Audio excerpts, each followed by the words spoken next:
Jesus was a revolutionary. I remember the first time that I read the last in the Harry Potter series, Harry Potter and the Deathly Hallows. It was the 22nd to the 23rd of July 2007, from 6:45 in the evening right through until exactly 7:45 in the morning. It was a 12-hour epic. My children were asleep, no one was disturbing me. It was just me, Harry, and the Silent Night. And I loved it. It was years, literally years of reading coming together in this incredible conclusion. I feel robbed of that first reading when I come to Matthew's Gospel, especially these last chapters, the story of Jesus' death and resurrection, because I've grown up with it. I just know these stories from Sunday school. They're part of my life. And the problem with that is that we come to these scenes with some very specific ideas about what they mean. Ideas about atonement, about Jesus taking on the punishment for our sin. And we might find those ideas elsewhere in the New Testament, in John's Gospel or in Paul's letters, but I don't think they're here in Matthew. For me, Jesus' death and resurrection is about Exodus. A new Exodus. This time, liberation from Rome.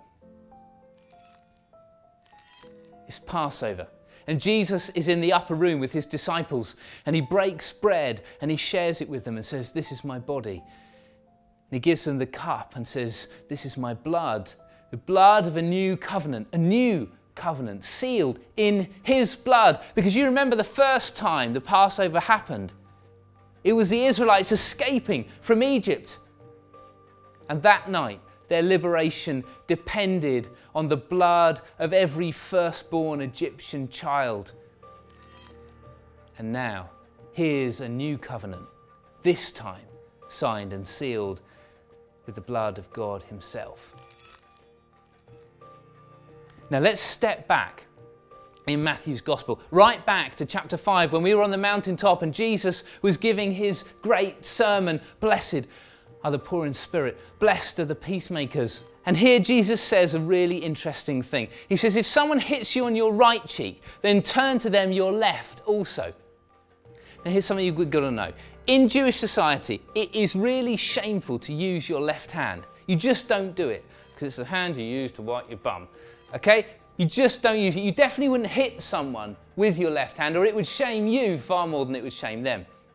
And if you hit someone with your right hand, and you use the palm of your hand or your fist, then you're making them your equal.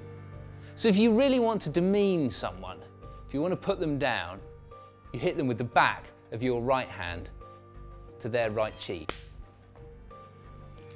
So then I turn to them my left cheek as well. Now they've got two options. They're not going to strike me with their left hand because that would shame them. And they can't give me another backhand with their right hand because you can't do that to a left cheek. Their only options are this. They hit me with the palm or the fist of their right hand, thus making me their equal.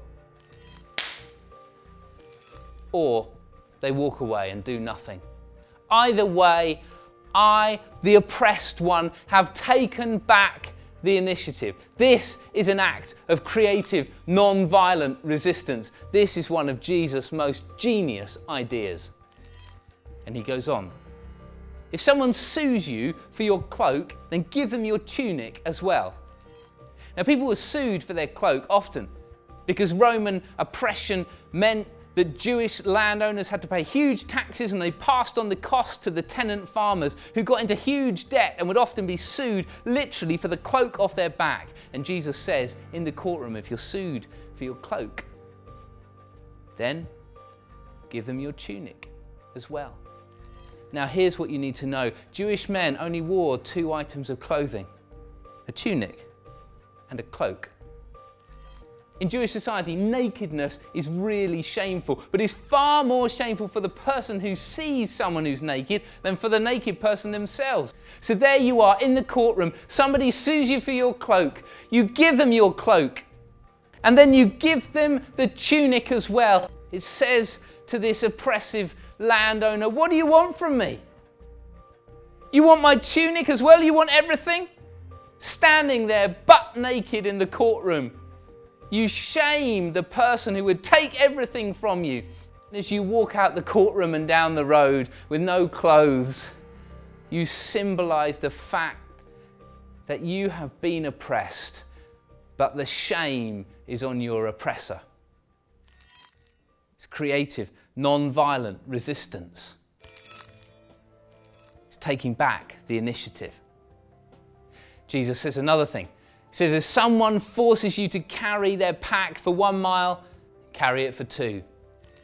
Now, this was a really common practice that members of the Roman army would force civilians to carry their packs. In fact, this was such a widespread problem that whole villages would flee from incoming Roman garrisons because they didn't want to be put to work. And so a law was put in place that you could only carry a pack for 1 mile. So what happens if you're forced to carry that pack for 1 mile and you then voluntarily choose to carry it further on? What does the Roman army official do? Do they walk with you out of their way? Do they scrabble about trying to get this pack off your back? You, the oppressed, have taken back the initiative.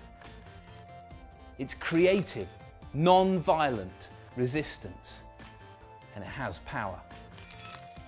So let's come forward, back to Jesus in the upper room.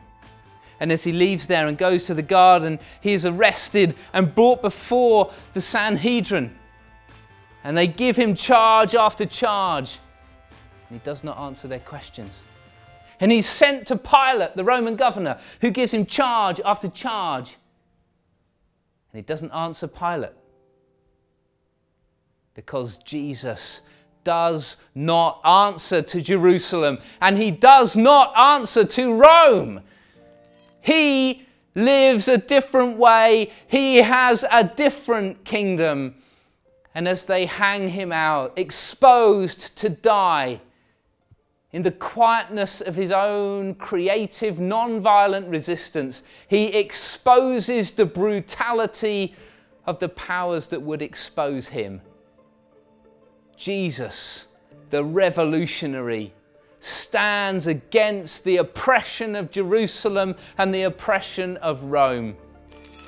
They can take your dignity, take your freedom, even take your life. But in the cool spring morning, it is the risen Jesus who dances ahead to Galilee, the rumour of a revolution in the air. This one could remake the world with a deep and divine justice.